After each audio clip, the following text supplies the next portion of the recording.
मेरे सभी स्टूडेंट्स को हार्दिक शुभकामनाएं। आज हम अपने इस वीडियो में विज्ञान कक्षा 10 अध्याय नंबर 6 रासायनिक अभिक्रिया एवं उत्प्रेरक पढ़ेंगे। रसायन विज्ञान का जो दूसरा चैप्टर है, दूसरा अध्याय, वो हम पढ़ेंगे जिसका नाम है रासायनिक अभिक्रिया एवं उत्प्रेरक। इस अध्याय को पढ़ने से पहले हम इस पाठ का अर्थ जानने की कोशिश करेंगे कि यह पाठ हमें क्या सिखाना चाहता है।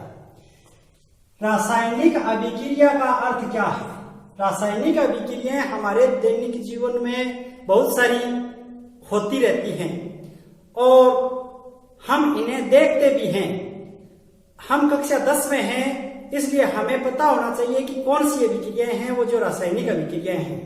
देखिए, कोई भी वस्तुएं जल रही होती हैं, जैसे कार्बन जल रहा होता है, कोयले का दहन हो रहा है, लकड़ी जल रही है। जलने से क्या है? कार्बन डाइऑक्साइड गैस निकल रही है, ऑक्सीजन की उपस्थिति में ये सारी क्रियाएं हो रही है, तो ये एक रासायनिक अभिक्रिया हो रही। हम श्वसन की क्रिया कर रहे हैं, ये श्वसन की क्रिया हो रही है, ये भी एक रासायनिक अभिक्रिया है। और कोई मैग्नीशियम फित्ते को हम जलाते हैं और मैग्नीशियम का सफेद पाउडर हमें प्राप्त होता है, तो वो भी एक रासायनिक अभिक्रिया हुई। लोहे पर जंग लग रहा है, आप देखते हैं कुछ दिन बाहर हम लोहे की वस्तु को छोड़ते हैं, नमी में वातावरण से ये वायु और जल के संपर्क में आकर के उसके ऊपर जंग लग जाएगा, ये भी एक रासायनिक अभिक्रिया है। अपने घरों में दूध को जमा करके दही बनाते हैं, तो दूध से दही का बनना ये भी एक रासायनिक अभिक्रिया है। इस तरह से बहुत सारी अभिक्रियाएं अपने दैनिक जीवन में होती रहती हैं, इन्हें हम रासायनिक अभिक्रिया कहते हैं, जिसके अंतर्गत नए पदार्थों का निर्माण होता है और रासायनिक गुणों में बदलाव हो जाता है, परिवर्तन हो जाता है। यह तो बात थी रासायनिक अभिक्रिया की। अब हम बढ़ते हैं उत्प्रेरक किसे कहते हैं। उत्प्रेरक ऐसे पदार्थ हैं जब इनको रासायनिक अभिक्रिया के अंतर्गत मिलाते हैं हम कोई अभिक्रिया में, तो उस अभिक्रिया के वेग में परिवर्तन ये ला देते हैं। ये खुद काम में नहीं आते, इनकी उपस्थिति काफी है। इनकी उपस्थिति से रासायनिक अभिक्रियाओं के वेग में परिवर्तन हो जाता है, या वेग वो बढ़ जाते हैं या वो वेग घट जाते हैं। बढ़ जाते हैं तो वो धनात्मक उत्प्रेरक होते हैं, घट जाते हैं तो वो ऋणात्मक उत्प्रेरक होते हैं। तो उत्प्रेरक का तो टॉपिक अपना लास्ट है इस वीडियो का। उससे पहले हम रासायनिक अभिक्रिया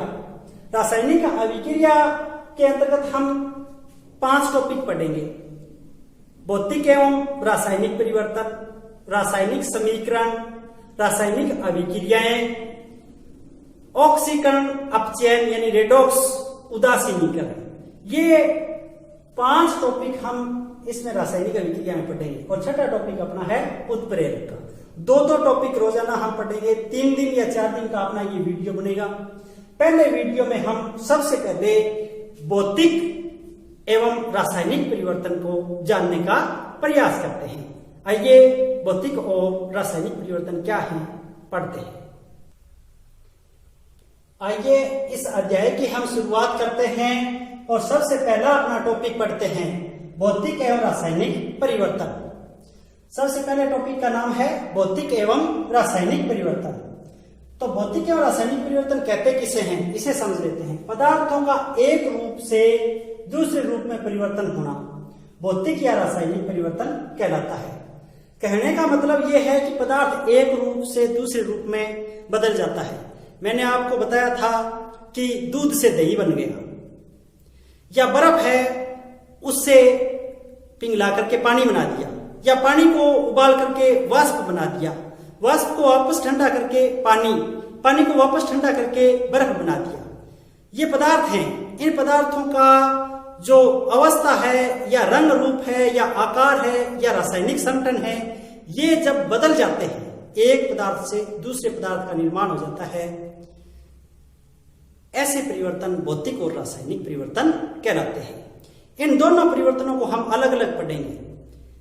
अलग अलग इसलिए पढ़ेंगे कि परीक्षा में इन दोनों को अंतर करना भी पूछ लिया जाता है कि भौतिक परिवर्तन और रासायनिक परिवर्तन में अंतर लिखिए, तो दोनों की परिभाषा हमें आनी चाहिए और दोनों के गुणों के बारे में हमें ध्यान होना चाहिए और उदाहरण हमें अच्छी तरह से, प्रत्येक के 4 उदाहरण अच्छी तरह से हमें याद होने जरूरी है।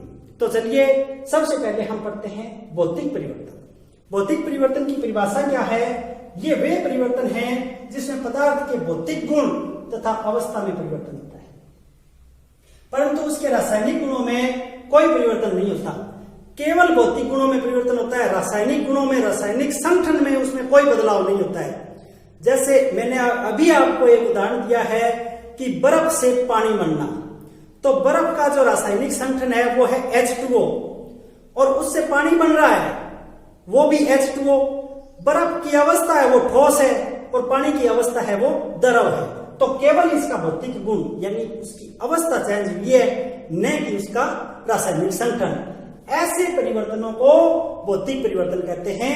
परिभाषा एक बार दोबारा देख लें, वे परिवर्तन जिसमें पदार्थ के भौतिक गुण तथा अवस्था में परिवर्तन होता है, लेकिन उसके रासायनिक गुणों में कोई भी बदलाव नहीं होता है। यहां इसका अर्थ यह भी है कि कोई भी नए पदार्थ का निर्माण नहीं होता, कोई भी नए पदार्थ का निर्माण नहीं होता है। चलिए इसके गुणों के बारे में हम और जान लेते हैं। पदार्थ के केवल भौतिक गुणों अथवा यथा अवस्था, रंग, रूप, गंध, उसकी अवस्था चेंज हो जाएगी, रंग चेंज हो सकता है, रूप बदल सकता है, गंध, उसमें जो गंध आती है वो बदल सकती है, आकार बदल सकते हैं। जैसे कोई प्लास्टिक की कुर्सी है, उसकी टांग को हमने गर्म करके थोड़ा मोड़ दिया तो उसका आकार बदल गया। कोई अन्य प्लास्टिक का कोई स्केल है, उसको गर्म करके थोड़ी सी उसकी आकृति चेंज कर दी। तो ये ऐसे क्या है, जो परिवर्तन है वो भौतिक परिवर्तन कहलाते हैं, उसके रासायनिक संगठन में कोई बदलाव नहीं होता है। दूसरा इसका गुण है, परिवर्तन का कारण हटाने पर पुनः प्रारंभिक पदार्थ बन जाता है। जैसे हमने पानी को ठंडा किया तो बर्फ बन गई, अब ठंडे करने से बर्फ बन गई, अब उसको हम वो गर्म कर देंगे वापस, या वो कारण था ठंडा किया था, बर्फ बनी थी, उस कारण को हटा लेंगे तो वो वापस गर्म होगा तो पानी बन जाएगा।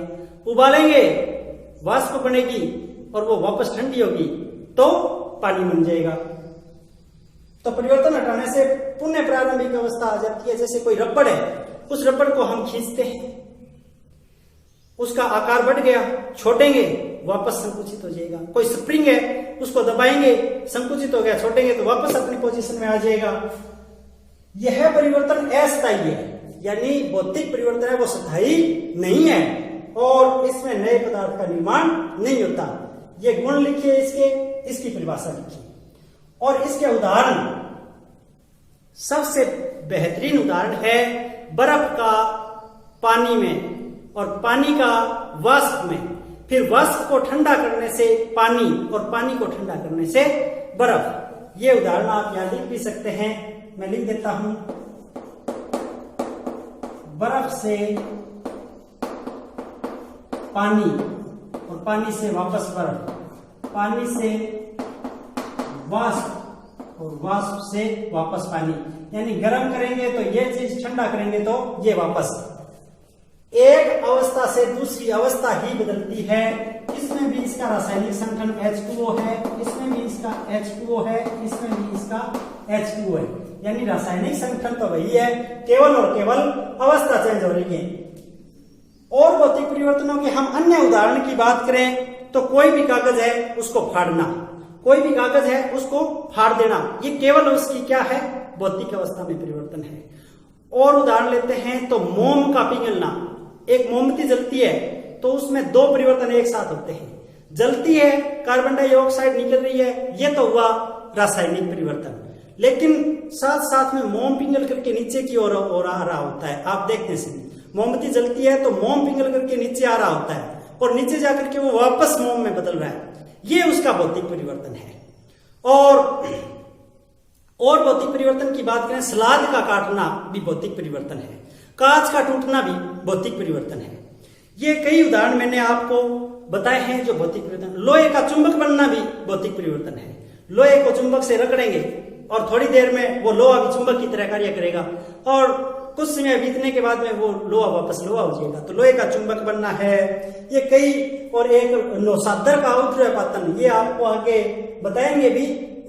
नौसादर होता है NH4Cl अमोनियम क्लोराइड, उसको जब हम गर्म करते हैं तो वो सीधा ही वाष्प में बदल जाता है। ठोस होता है और गर्म करने से सीधा वाष्प में बदलता है। सारे पदार्थ, बाकी लगभग सारे पदार्थ हैं वो ठोस हैं, उनको हम जब गर्म करते हैं तो वो पहले द्रव और उसके बाद में वाष्प में बदलते हैं। जैसे बर्फ है, बर्फ ठोस है, उसको गर्म करते हैं, पानी बनेगी, पानी बनने के बाद में वाष्प बनेगी।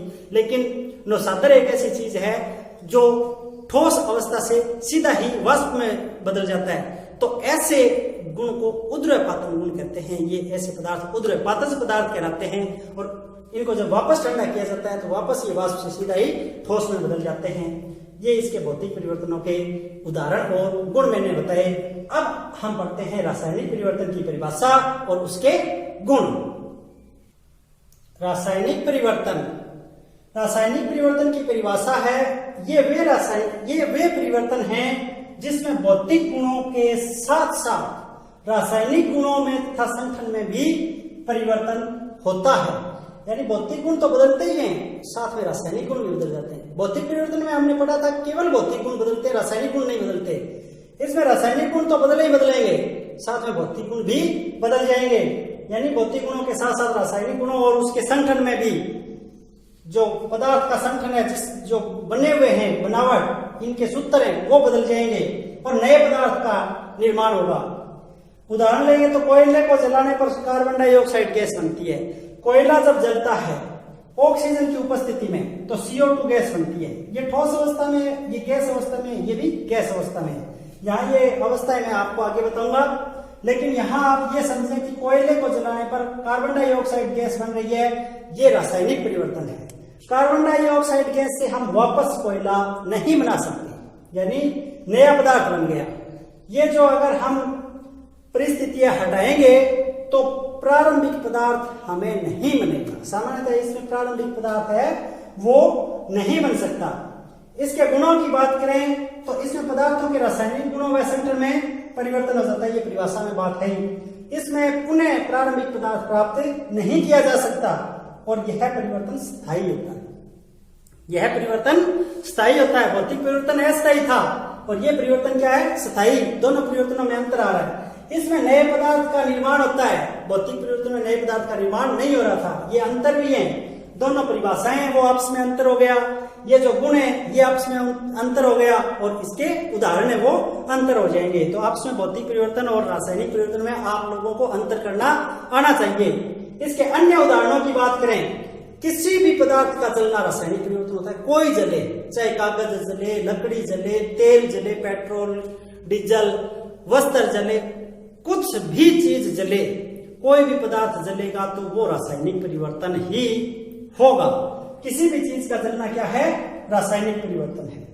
दूसरा उदाहरण लेते हैं हम, पेड़ों का कटना। पेड़ों का कटना भी रासायनिक परिवर्तन है। तीसरा उदाहरण लेते हैं, लोहे पर जंग लगना। लोहे पर जंग लगना भी रासायनिक परिवर्तन का उदाहरण। अगला उदाहरण हम लेते हैं, दूध से दही का बनना। तो यहां पर हमने 4-5 उदाहरण रासायनिक परिवर्तन के पढ़े, 4-5 उदाहरण हमने भौतिक परिवर्तन के पढ़े। हमें अच्छी तरह से समझ लेना है कि रासायनिक परिवर्तन कौन से हैं, भौतिक परिवर्तन कौन से हैं। ये रासायनिक अभिक्रिया हम पढ़ेंगे तो इसमें सारे के सारे रासायनिक परिवर्तन होंगे। रासायनिक अभिक्रियाओं में नए पदार्थ का निर्माण होता है और सारे के सारे रासायनिक परिवर्तन होंगे। अब अपना अगला जो टॉपिक है वो है रासायनिक समीकरण।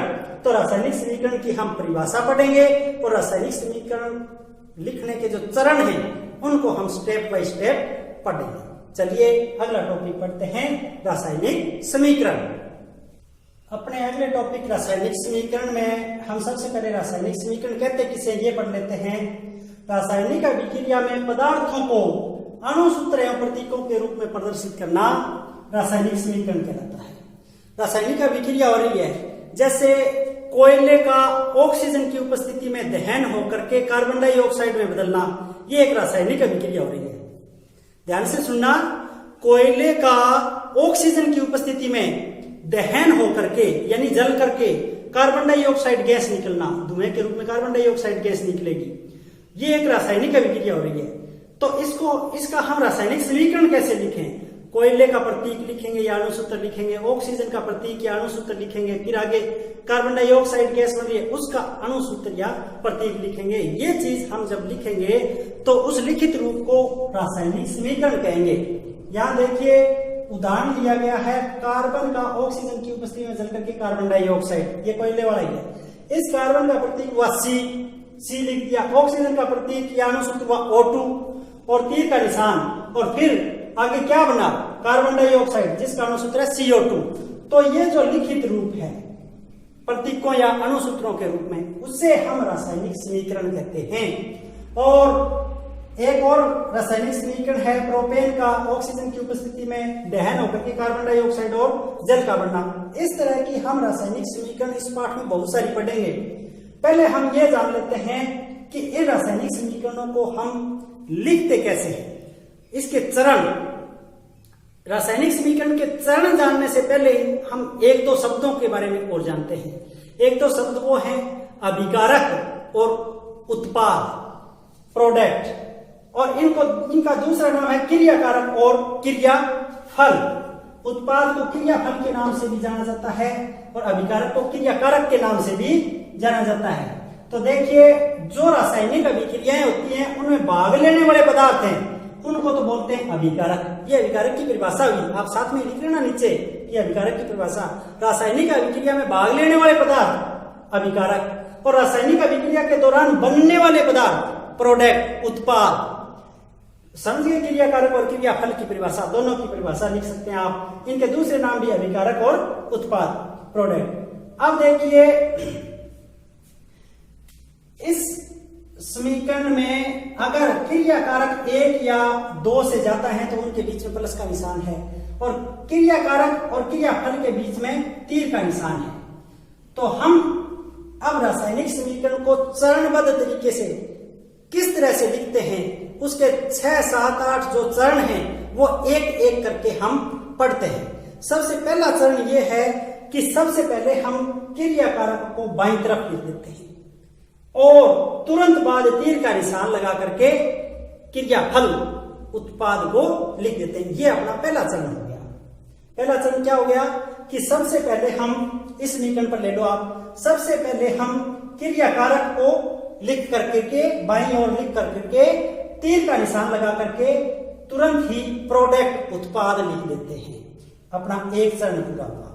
दूसरी बात यह है कि अगर क्रियाकारक और उत्पादों की संख्या 1 से ज्यादा है, अब देखिए इसमें तो उत्पाद 1 ही है, इसमें क्रियाकारक है वो 2 है, इसमें क्रियाकारक 2 है, उत्पाद भी 2 है। तो अगर 1 से ज्यादा है तो उनके बीच में प्लस का निशान लगा देंगे। ठीक है, इस तरह से प्लस का निशान लगा देंगे। ये अपना रासायनिक समीकरण लिखने का चरण नंबर 2 है, वो कंप्लीट हुआ।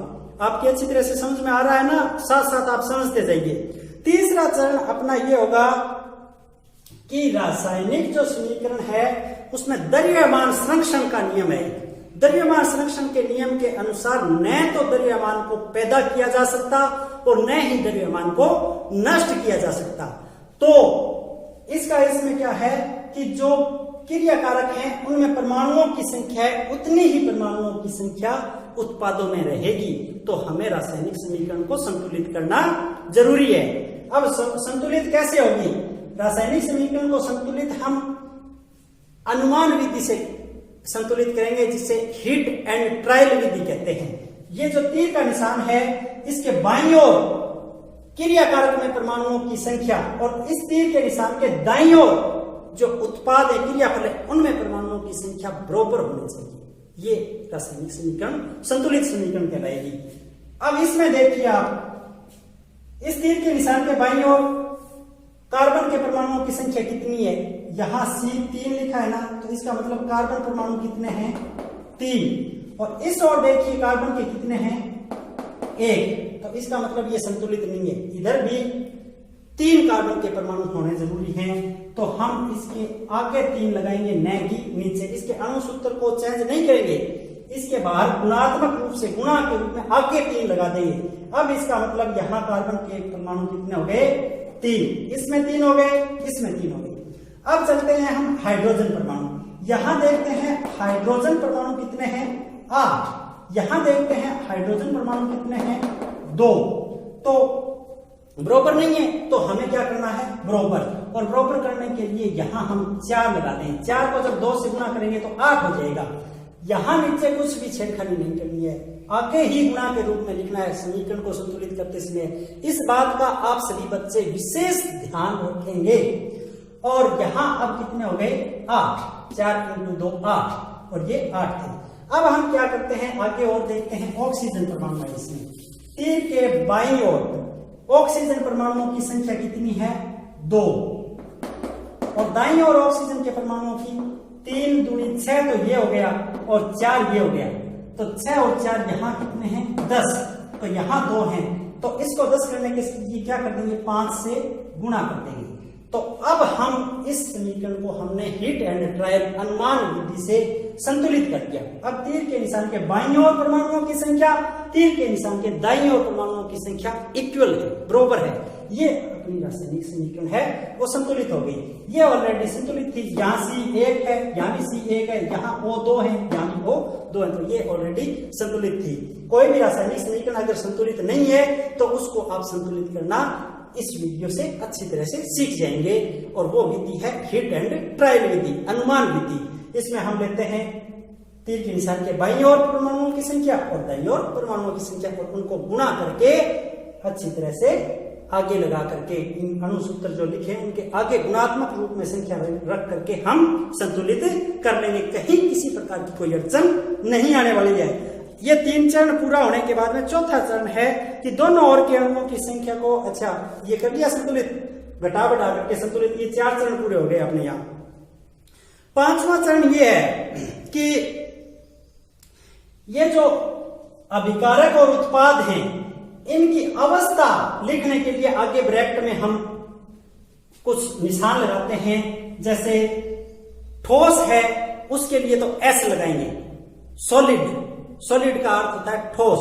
तो यहाँ कार्बन है वो ठोस में है, कोयला है वो ठोस में है, इसके ब्रैकेट के आगे S लगा दिया। ऑक्सीजन गैस है तो इसके आगे ब्रैकेट में G लगा दिया। कार्बन डाइऑक्साइड गैस है तो इसके आगे ब्रैकेट में हमने क्या लगा दिया G। तो इनकी अवस्थाओं को प्रदर्शित करने के लिए आगे हम ब्रैकेट में कुछ निशान लगाएंगे जिनसे इनकी अवस्थाओं के बारे में हमें पता चलेगा। S लिखा है इसका मतलब वो ठोस अवस्था में है, G लिखा है इसका मतलब वो क्या है गैस अवस्था में है, L लिखा है तो इसका मतलब लिक्विड द्रव अवस्था में है। और अगर AQ लिखा है तो इसका मतलब है जलीय एक्वस सॉल्यूशन। AQ का फुल फॉर्म क्या हुआ एक्वस सॉल्यूशन। AQ का मतलब जलीय विज्ञान। ये 4 प्रकार के आपको शब्द आगे रासायनिक समीकरणों में ब्रैकेट में लिखे हुए मिल सकते हैं। ये गैस है तो G, ये गैस है तो G, ये गैस है तो G, ये लिक्विड है तो L, अगर वाष्प के रूप में है तो G। ठीक है, इस तरह से हम ये 5 चरण पूरे हुए।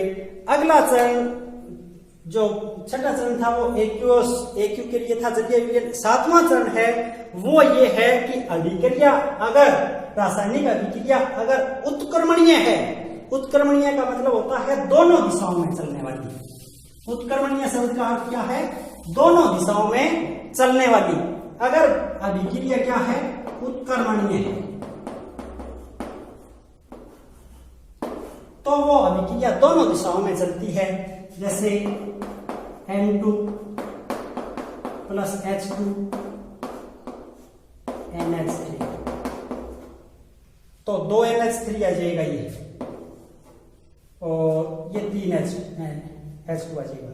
ये संतुलित कर दिया। ये तीर का निशान, आधा तीर का निशान तो एक तरफ, आधा तीर का निशान एक तरफ। ये जो एक तीर का निशान होता है इसको बीच में से काट देंगे और बीच में से काट देंगे तो आधा बन गया। और आधे तीर के निशान का मुंह है तो इधर और आधे का मुंह है इधर। इस तरह से होगा। इसका मतलब ये हुआ कि ये अभिक्रिया दोनों तरफ चलेगी। दोनों तरफ चलने का मतलब क्रियाकारक से तो उत्पाद बनेगा और उत्पाद से क्रियाकारक बनेंगे साथ साथ। रासायनिक अभिक्रिया में दोनों क्रियाकारक से उत्पाद, उत्पाद से क्रियाकारक दोनों साथ साथ बनेंगे। तो ऐसी अभिक्रिया को हम उत्क्रमणीय अभिक्रिया कहते हैं। और इसके लिए तीर का निशान दोनों ओर लगेगा, तीर का निशान दोनों ओर लगेगा। ये अपने 7 चरण पूरे हुए। अगला चरण है अभिक्रिया संपन्न होने के लिए आवश्यक ताप, दाब, उत्प्रेरक आदि हैं वो तीर के निशान के ऊपर हम लिख देंगे। यहाँ ये तीर का निशान है, इसके लिए हमें कोई टेम्परेचर की जरूरत है तो कितना टेम्परेचर की जरूरत है वो लिख देंगे। दाब की जरूरत है तो वो दाब, प्रेशर कितना प्रेशर है। या फिर कोई उत्प्रेरक कुछ एक अभिक्रियाएं होती हैं, जैसे एल्कीन का हाइड्रोजनीकरण होता है, वो निकल उत्प्रेरक की उपस्थिति में होता है। मेरे याद आ गया, यहाँ कोई भी एल्कीन है जैसे CH2 डबल बॉन्ड CH2, इसका अगर हम हाइड्रोजनीकरण करेंगे तो वो निकल उत्प्रेरक की उपस्थिति में होगा और CH3 ये बन जाएगा। देखिए यहाँ ये Ni लिखा है तीर के निशान के ऊपर। Ni का मतलब यहाँ ये है उत्प्रेरक, इसका मतलब ये क्या है, उत्प्रेरक। इस उत्प्रेरक की उपस्थिति में ये रासायनिक अभिक्रिया चलेगी। तो अगला चरण ये हो गया कि तीर के निशान के ऊपर हम उचित ताप और दाब और उत्प्रेरक को लिख देंगे। और उससे अलावा अगला जो है वो चरण है ऊष्माशोषी और ऊष्माक्षेपी अभिक्रियाओं के लिए। ऊष्माशोषी और ऊष्माक्षेपी अभिक्रियाओं के लिए, ऊष्माशोषी और ऊष्माक्षेपी, इनका नाम से ही पता चल रहा है कि वो रासायनिक अभिक्रियाएं जो ऊष्मा का अवशोषण करे तो वो शोषी हो जाएगी और यहाँ माइनस का निशान लगेगा। और वो रासायनिक अभिक्रिया जिसमें ऊष्मा का त्याग हो तो वो ऊष्माक्षेपी अभिक्रियाएं कहलाएगी और प्लस का निशान लिखा जाएगा। ये अगर रासायनिक अभिक्रिया है, ऊष्मा अगर ले रही है तो यहाँ प्लस का निशान लगा करके, माइनस का निशान लगा करके जितनी किलो कैलोरी ऊष्मा ले रही है वो लिख देंगे मात्रा के रूप में। अगर ये त्याग कर रही है तो प्लस के रूप में लिख देंगे। एक में आपको ऊष्माक्षेपी अभिक्रिया का यहाँ नाम आ गया है, इसलिए मैं उदाहरण देना चाहूंगा। हम अपने घरों में सफेदी करते हैं तो जो चूना आता है थैली के अंदर, उसको हम मटके के अंदर पानी में भिगोते हैं। तो देखिए दोनों पदार्थों को मिलाने से उनमें रासायनिक अभिक्रिया होती है और मटके के जब हम हाथ लगाएंगे तो वो फुल गर्म हो जाता है, बहुत ज्यादा गर्म हो जाता है। इसका मतलब वो रासायनिक अभिक्रिया क्या हो रही है, ऊष्माक्षेपी अभिक्रिया है। और हम कोई ठंडाई बनाते हैं, शिकंजी बनाते हैं तो पानी के अंदर शक्कर को घोलते हैं, उलट पुलट करते हैं तो हम उस पात्र के मग या जग या जो भी है, लोटा है, उसके अगर हम बाहर हाथ लगाएंगे तो हमें ठंडक महसूस होगी। इसका मतलब वो ऊष्मा शोषी है, उसने तो ऊष्मा ली है जो ठंडा है, और जो गर्म है पात्र वो ऊष्माक्षेपी है। तो यहाँ मैंने ऊष्माशोषी, ऊष्माक्षेपी, इस तरह से रासायनिक समीकरण के प्रत्येक चरणों को अच्छी तरह से समझाने का प्रयास किया। मुझे विश्वास ही नहीं, पूर्ण विश्वास है कि आप लोगों को अच्छी तरह से ये मेरा जो टॉपिक है समझ में आया होगा। अपने अगले वीडियो में हम अगला टॉपिक रासायनिक समीकरण लेकर के आएंगे। तब तक के लिए आप सभी का शुभ दिन।